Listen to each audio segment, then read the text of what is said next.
اگر اللہ کسی کو اپنا بیٹا بنانا چاہتا تو اپنی مخلوق میں سے جس کو چاہتا منتخب کر لیتا۔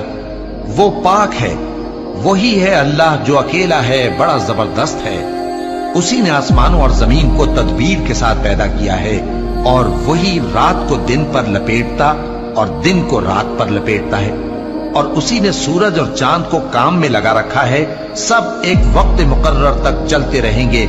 دیکھو وہی غالب ہے، بخشنے والا ہے۔ اسی نے تم کو ایک جان سے پیدا کیا، پھر اس سے اس کا جوڑا بنایا، اور اسی نے تمہارے لیے چوپایوں میں سے 8 جوڑے بنائے۔